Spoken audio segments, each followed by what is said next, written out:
Well, Brad, thanks for talking with us afterwards. Obviously, today we talked a lot about hand, specifically with the thumb. I know that you do some hand in your clinic, and there's lots of physical therapists and specifically hand therapists. What's your thoughts on the need for a hand therapist versus a regular therapist? Is there a big difference? What's your overall point on that?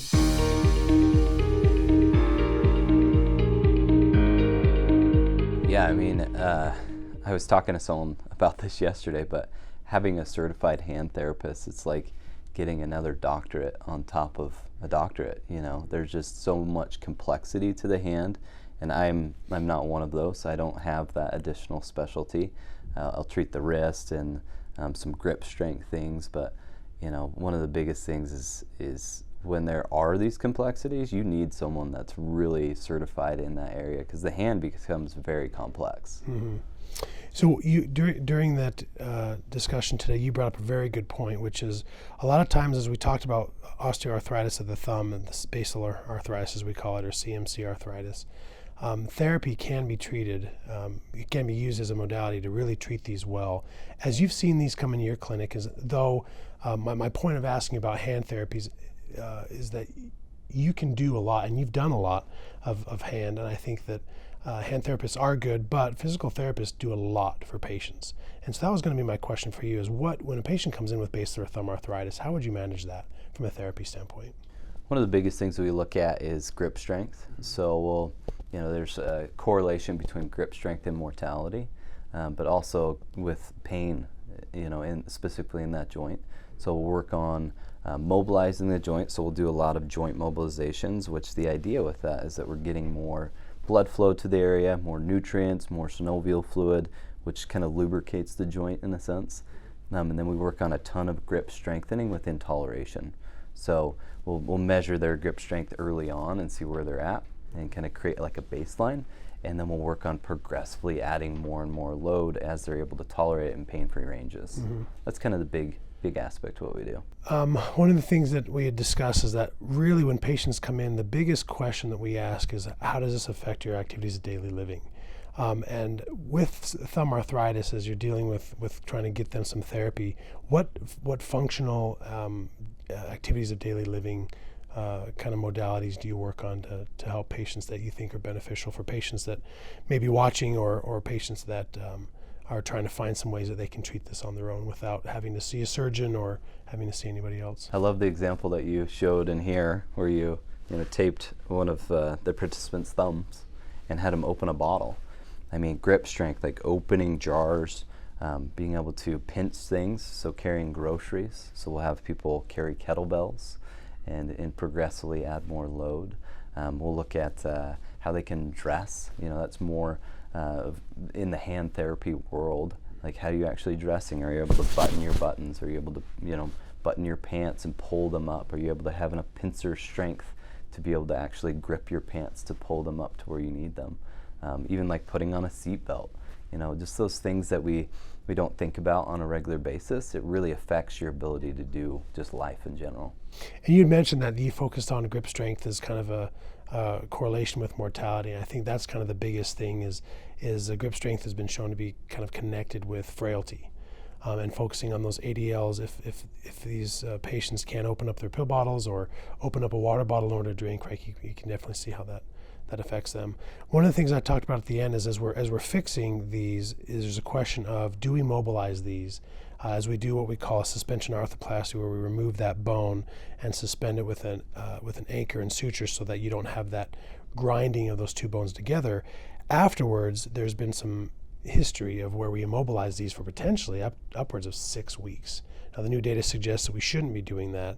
As a therapist, and specifically as you deal with hand, what's your thoughts on immobilization versus early range of motion? And this doesn't necessarily just apply to the suspension arthroplasty, but I would argue distal radius fractures, carpal tunnels, anything where potentially there's immobilization and some of the downsides of using it. What's your thoughts on immobilization after surgery? So in school I did a project where there was a big research group that came together, and we put college students in bed for 7 days. So we called it the bed rest study.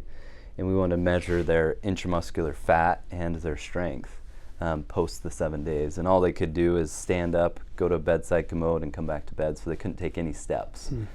And what we learned is some of these participants lost up to 50% of their strength just in 7 days.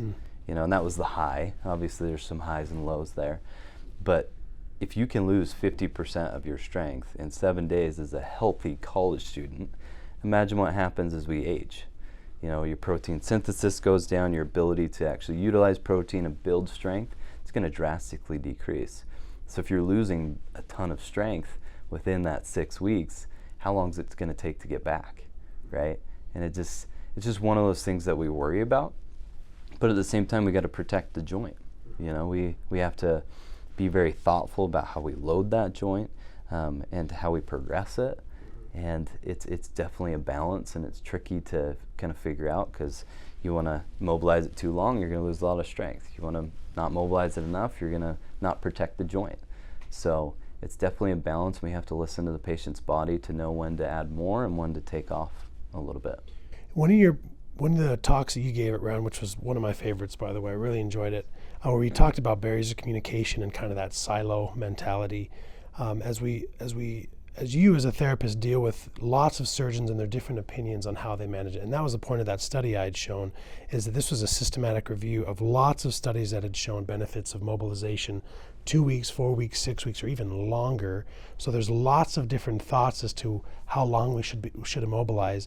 Obviously that becomes difficult for you as a therapist, as you have lots of surgeons sending these distal radius and all these different hand issues as far as how quick should you mobilize them. What's your thoughts as far as how to break down those silos and how to communicate better as a therapist with surgeons, or with surgeons to a therapist, or patients to a therapist, or patients to surgeons, about what should be treated and how it should be treated based off of each surgeon? Great question. I think a lot of it comes down to building the relationship before you get into those waters. You know, once you're already there and you've evaluated the patient, you're like, okay, I got to reach out to your surgeon, right? It's a little more difficult, but I think when you've built the relationship beforehand, you have a relationship of trust, then that conversation's really easy. It's a little more difficult when you don't know the surgeon, because you're trying to get in those doors. It takes a few weeks to actually set something up, to actually get a face-to-face. But at the same time, if I'm in that situation, I always try to think of, you know, how do I remove myself from my lens and say, how can I see it from your lens? You know, like, what is it that you're seeing that would lead you to want to mobilize for that long, right? Give me some of your background that's going to help me understand. So I try to see from the point of view of the surgeon prior to just, you know, pushing my agenda on them, right? Because I might look at the literature and say, okay, from my end, the PT literature says don't immobilize, right? But from your end, it might show absolutely immobilize, right? So we are seeing from two different viewpoints, and both we're putting our whole hearts into, and we can come across as maybe attacking one another if we're not seeing from each other's viewpoints, or we're not open to it. You know, but when we, you know, we'll allow ourselves to put on a different lens and see what the other person's seeing and respect that, it really opens your mind to so many different areas. Yeah, I think it's a difficult position that we as surgeons put you in, because we're like, hey, here we did the surgery, now take care of what I've done. And at the same time, you also have to go, well, I want good results, because they're coming to me for good results. And so I want to get them moving. So I think it's a difficult position that sometimes we put therapists in. And I hope that we as surgeons can do a better job of, as we send these referrals, obviously you and I have a good relationship and we talk outside. And I think that was part of your presentation was, hey, develop that relationship and the ability to communicate really easily and quickly, right? But I hope that we can do a better job of being able to provide you with kind of what we want as surgeons and find that happy balance. But I think that's difficult, the situation that you guys can be in, to try to find the best results, but you have to also play within the parameters that the surgeon are given. How do you deal with that? I think one of the biggest things is just knowing it's part of our job. You know, that's why we went into the profession, is to be able to manage multiple opinions and manage multiple stressors within that environment, right?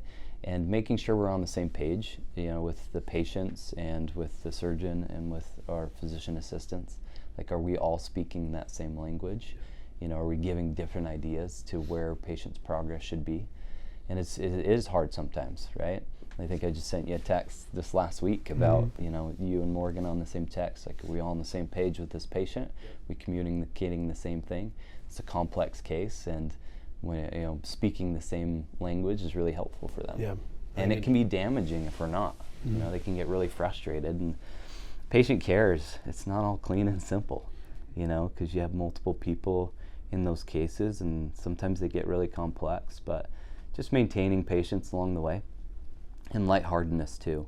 And then also having trust in each other. You know, like sometimes it can seem as if someone's trying to undermine you, but a lot of times they're not. Yeah. You know, just like getting on a phone call, shooting a quick text message, like we're all in this because we want the best for the patient. And truly believing that is really helpful, because once you feel like someone's having a conversation that's maybe undermining what you're saying, if you have the intent of, like, I know Dr. Pitts, yeah, I don't think he would intend that. Yep. Right? I think that's a great part of why we do rounds and we do these conversations, is we have such good people like you and other therapists that really have the right ideas and the right intent for patients. And as we put all of our heads together, we kind of that many minds concept that we always talk about, I think patients are going to benefit for it. And I think we see that. And I'm very grateful for the patients that you've taken care of for me. So it's been a good relationship. Thanks. Thank you. Appreciate it.